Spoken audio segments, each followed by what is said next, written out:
Hi, this is Kevin Burke of Rachel's Vineyard. Welcome to Oceans of Mercy. We have a very special guest today, friends. If you or a loved one is a veteran and has served in the military, or someone you care about is currently serving in the military, you are going to definitely want to meet today's guest. We really consider how the issue of abortion affects those in active military service and how this can affect them during their time of service and beyond that, and also their spouses and their children and friends and family. Our guest today is a military veteran and registered nurse and has personal and professional experience in this area that will help to lift the veil on what is a very important issue for those who support our brave women and men that are serving this great republic. Jody Duffy is a registered nurse and current military and veterans program coordinator for Support After Abortion Healing Network. She recently served as the director of post-abortion treatment and healing ministry in the Atlanta area. Jody has served on an abortion healing Bible as an abortion healing Bible study leader and Rachel's Vineyard retreat leader since 2001. Jody has been dedicated to reaching out to those suffering spiritually and emotionally from the trauma of abortion. Jody and her husband of 41 years, retired Major General Bill Duffy, reside in Peachtree City, Georgia. They have 3 grown sons and 7 grandchildren. Jody, it's so great to have you on the show today. God bless you and thank you. Thank you, Kevin. It's great to see you again. Yes, you as well. Jody, can you share some of your own stories so our viewers can understand how you came to leadership and this outreach to women and men in the military in need of healing after abortion? Absolutely. Prior to meeting my husband, when I was in officer candidate school at Fort Benning 41 years ago, or over 41 years ago, I had gone out on a date with another soldier, and a date rape occurred. And consequently, when I went to my next duty station, I realized I was pregnant from that. And a friend of mine suggested, because I was very stunned, I had no idea, and I didn't even know what to do. And abortion was never anything that I ever considered, because it never came across my life. But a friend of mine suggested that we go to Tucson, and that friend arranged a doctor's appointment at a doctor's office. And at that point in time, we went to Tucson, and I had an abortion. And I was in the military. I was serving in the military at the time.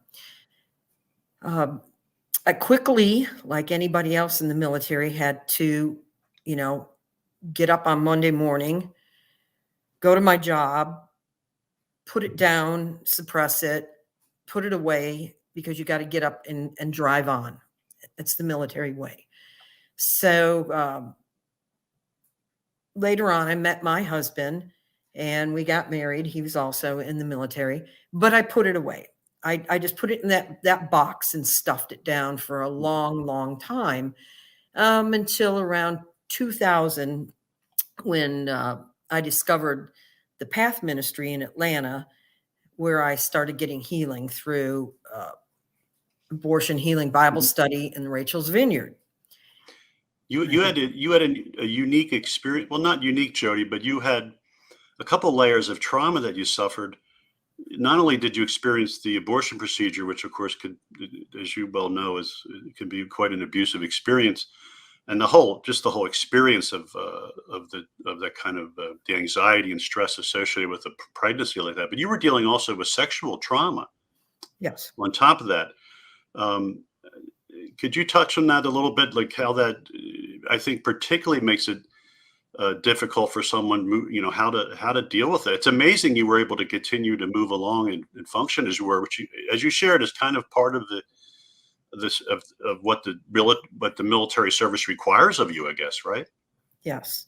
Yeah. You just have to keep driving on. And 41 years ago, military sexual trauma was not even a phrase.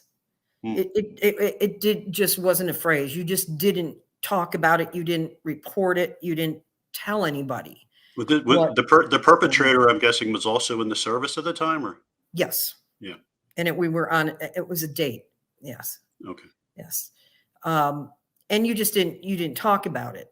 Now there is a label, MST, military sexual trauma. And unfortunately, many female and male soldiers are victims of military sexual assault. Many of those military sexual trauma victims that are females have had an unconsequential pregnancy because of the assault, and I don't think many of them or any of them keep those pregnancies, just because of the whole situation, being that it was tied to that sexual assault, but sure. And because they're in the military. And there's even those who have unintended pregnancies that weren't a result of a sexual assault, but just, you know, consensual sex. Hmm. Most don't keep those pregnancies. Yeah, I'm so sorry you experienced that. It's a horrific experience for a young woman. It must be confusing. I was thinking of this, reflecting on your coming to the show today and knowing of your great work. But I thought it must be confusing for a member of the military to be preparing or actively defending our country. You know, you're putting your life on the line, you're offering your life in service to the nation and to the citizens of the nation. And oftentimes you're protecting, you know, I've heard from other friends and family who are service members who've served in the Middle East and various wars and actions. Oftentimes they're protecting the life of the civilians there as well. And it must be very confusing then to be participating in this action which destroys a life and your own child. That I would guess that's can be part of the confusion after as you go on in military service, or am I reading into that wrongly? Well, I think what happens with a lot of women who experience military sexual trauma, who experience abortion while they're serving in the military, have that mindset of, I've got to get up and I've got to keep going. So, and more often than not, we just take it and put it in that box and we Okay. stuff it and we stuff it and we stuff it. And of course, you know, that there's cracks in that box and it comes out in different ways and different behaviors and different emotions. And over the years of working with women veterans who've had abortions, they kind of say the same thing. You know, some of them have gone to the point where they, after they got out of the military, became alcoholics, drug abusers. You couldn't do that in the military because you drug tested frequently, and that type of thing. But it may have come in behaviors such as promiscuity, sleeping around with a lot of other soldiers. I've heard that from women veterans. I've Jody, heard. can we look at just that for a second? Because Sure. that's something that, as you well know, women and there are some men as well who have had abortions. That's a symptom of their post-abortion life. Not at least for there's a period, it seems. Sometimes it can extend further than that, but there's often a period in the aftermath of the abortion where there's this promiscuity. Any thoughts on that? What might drive that? Oh, absolutely. Okay. First of all, and for those who have experienced that, and from what when I've talked to them, in that subconscious level, we had an abortion. We got rid of that pregnancy. We got rid of that child, Mhm. and we stuffed it away. But that being a trauma, we, as you know, your wife Teresa talks about trauma reenactment. I Mhm. believe that that's part of that trauma reenactment, trying to put yourself in that situation again, where you would become pregnant and think, I'm going to do it right this time. Mm. So, and believe me, in the military, there's not a lack of ability to sleep around with other soldiers. I Okay. mean, so you know, you've It got kind of you've got lends a itself to choice. that symptom. Yeah. I Yeah. mean, and so that can happen, or they can just tend to isolate. That was my symptom. I just isolated myself. I went to work. I did what I had to do, but I pretty much isolated myself from everybody because I didn't want anybody to know. Um, and I thought I was wearing this big brand of an A on my forehead, and Mm. people would know. And if I isolated myself and kept my walls up and my defenses up, nobody would know what had happened. Uh, there's other ones that just put it away and become workaholics. Hmm. And it's just there's a variety of symptoms that Sure. happen. Um, but from talking to other veterans who've been in this situation, most of it is, I don't have anywhere to go. I have got to drive on. I cannot,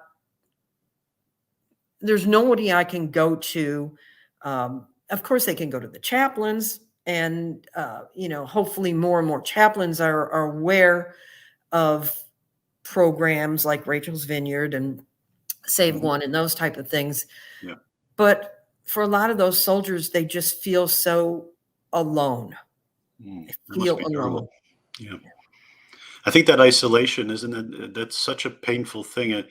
Perhaps more than some of the physical and other psychological impacts, the sense of isolation, of not being able to share about something that's such a deep and very intimate Yeah. experience of loss and violation that you shared. Yeah. How, do you think this impacts when service members have this experience? And obviously, if you have sexual trauma and abortion, that's a particularly serious situation. But even for those who they've experienced the traumatic experience of abortion alone, do you think that impacts them in their subsequent service to to our country? I do. Okay. I have had interviews, uh, not personally, but either via email or whatever it may have been, with many women veterans who have had abortions, and they have been willing for me to share their stories with them. They've been through healing, Hmm. uh, and I did have a woman who told me that she was in a program to become a pilot. She was married, and she and her husband got pregnant, but because she was in the middle of flight school, she made the choice to abort the baby because of the duty and the mission that she was on at the time. And she said the pain was so great that she was having trouble concentrating as time, going through safety checks and concentrating on her flight school. Mm. And she told me that on her very, very first solo flight, she had so much pain from that abortion that there were a few seconds in that flight where she considered taking that plane down and Wow, committing suicide. that's powerful. Yeah. Yeah, and what that's an interesting example because it touches on how trauma impacts the brain. Yes. So she's, firing up on the one part of her brain that's, the emotional trauma, the memories, the physical and emotional experience of that loss. At the same time, she needs her rational part of her brain to be fully engaged, in Yep. flying a plane and, like you said, doing all the checks. And what a difficult position for this. God bless her, for that woman to be in that situation. Yeah. That's a very good example, Jody. Yeah. Um, well, please feel free. Is there other aspects of service that you see this Yeah. impacting? Um, the as I started to go on through the healing, and as I said, for many, many years, I've done Rachel's Vineyard and we've done Save One. And it wasn't until about a year and a half ago that some of I was going to put myself to pasture. I had, I was, I had, What do you mean? well, I had served as the path director, post-abortion treatment healing, running Rachel's Vineyard and Save One. And then Many years, yeah. Then we moved and to another part of Atlanta, and I turned it over to somebody else. And I thought, well, I'm kind of done. I'm kind of done. Time to retire, rest. And God had different plans for me. God had different plans for me. And my friends Betsy and Liz from Path said, you really got to move on and do this for the military. And I had been invited to the Save One conference by Sheila Harper so it was 2 years ago, to do a presentation on abortion in the military. And I did. And my friends said, you just got to do this. You've got to keep on. I said, well, I really don't, how to start this. And God has his ways of doing things. The Path Ministry was going through some changes. They were going to dissolve as a 501c3, and they were going under a pregnancy aid clinic or a crisis pregnancy clinic.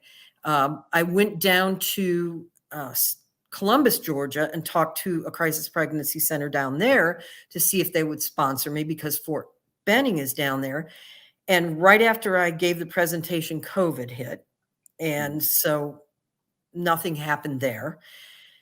And I said, well, I guess I'm not going to do this. However, a little over 2 years ago, I believe you and I were in Washington, D.C., and I gave a presentation about the military.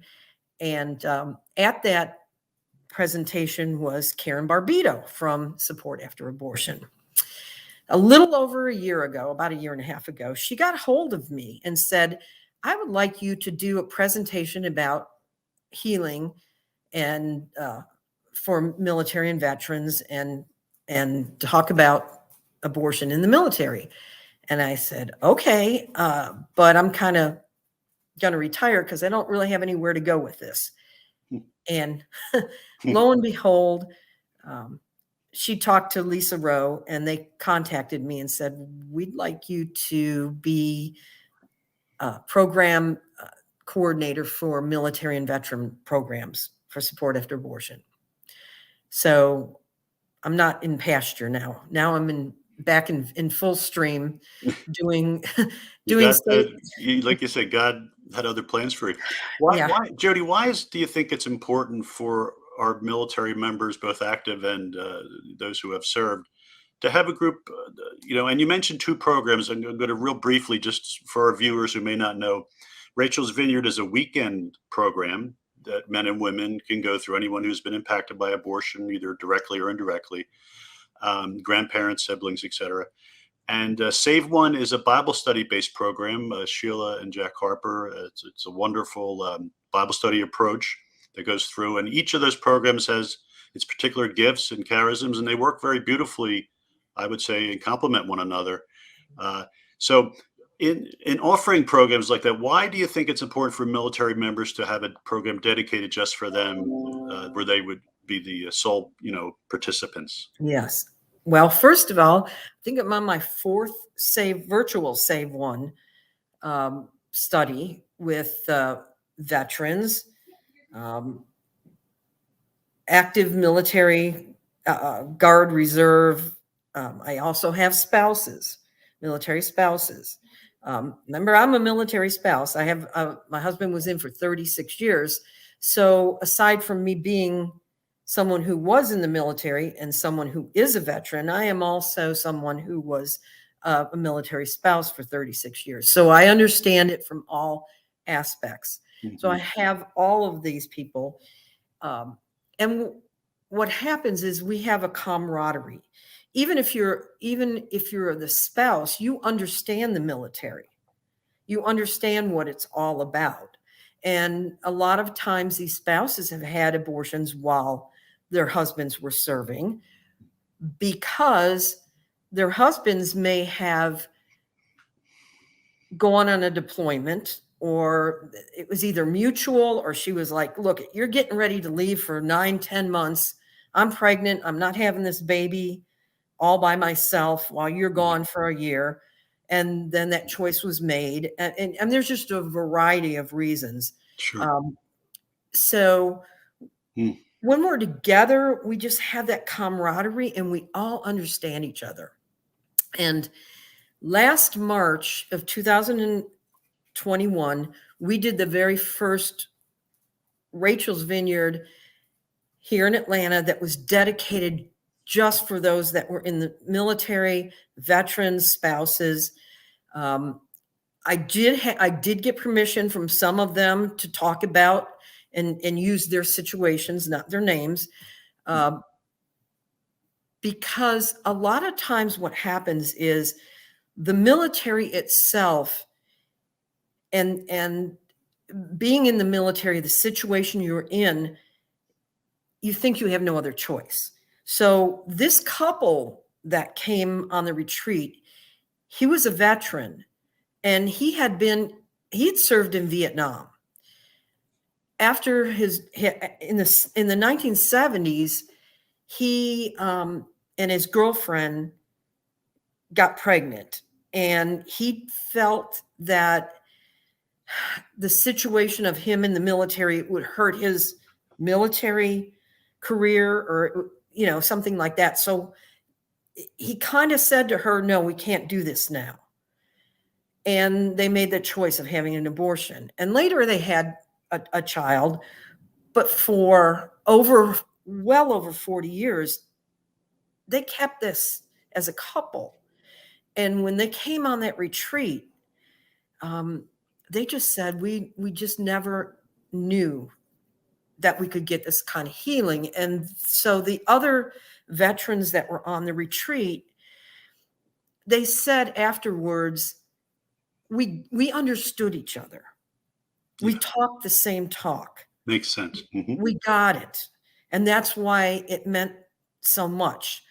There was a female veteran who was on this retreat who I know had gone or partially through a Rachel's Vineyard retreat several years ago, but never finished it. Mm. And she didn't finish it because what she had not done is also looked at the military sexual trauma she had. She needed to address that first. She needed to get in the VA. She needed to have all that, worked with.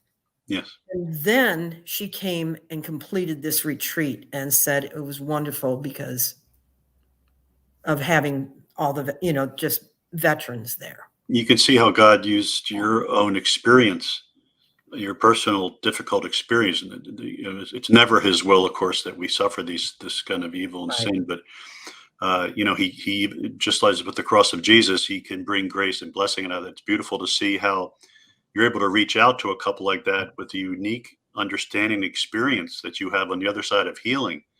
It's so awesome to see that. You also reveal to our viewers that abortion is never a private personal decision, especially in these situations where people are serving in the military. They're feeling pressure to abort. When you are feeling a pressure, when you don't really feel like you have a choice, that predisposes you to more traumatic reactions.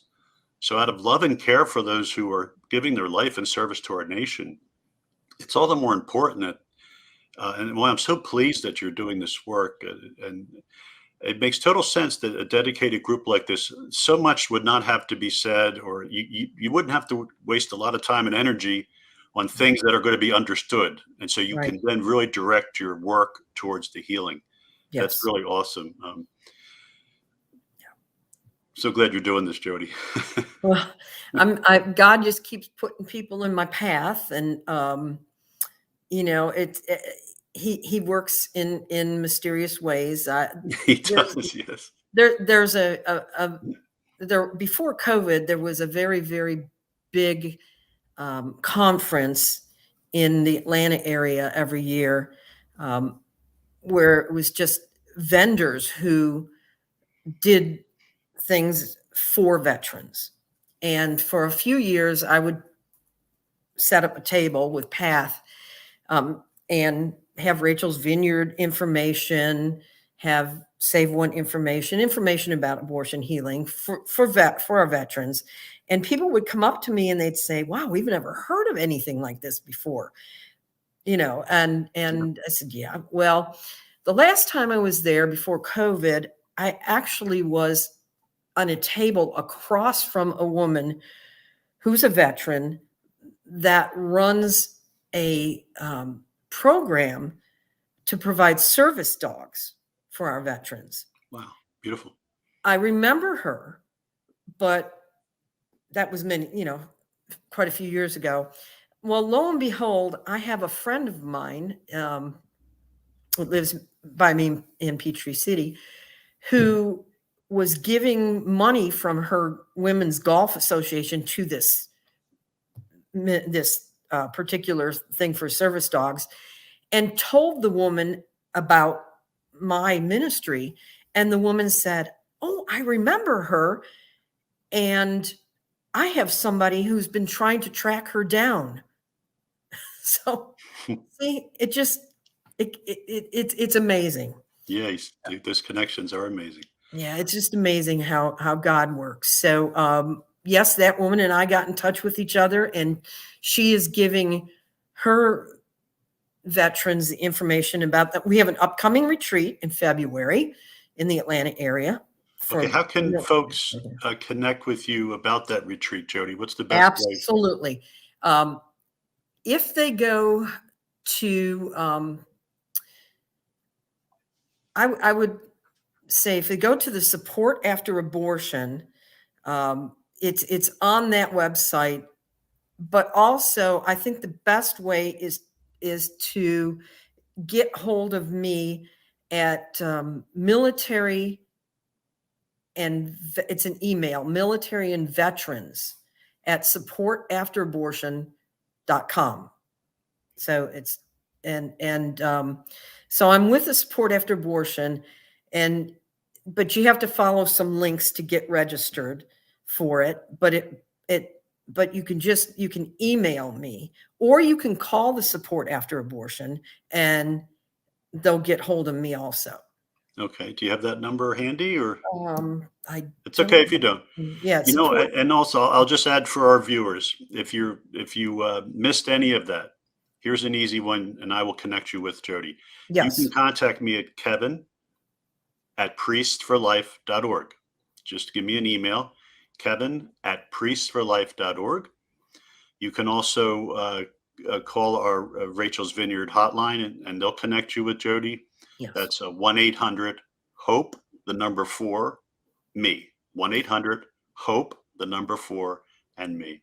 And also, Kevin, if they go to the Rachel's Vineyard website and they look for the retreats and they go under Georgia, it will be under there. Okay, so that would be rachelsvineyard.org. Right. And they go to look for the retreats, and then they go to Georgia.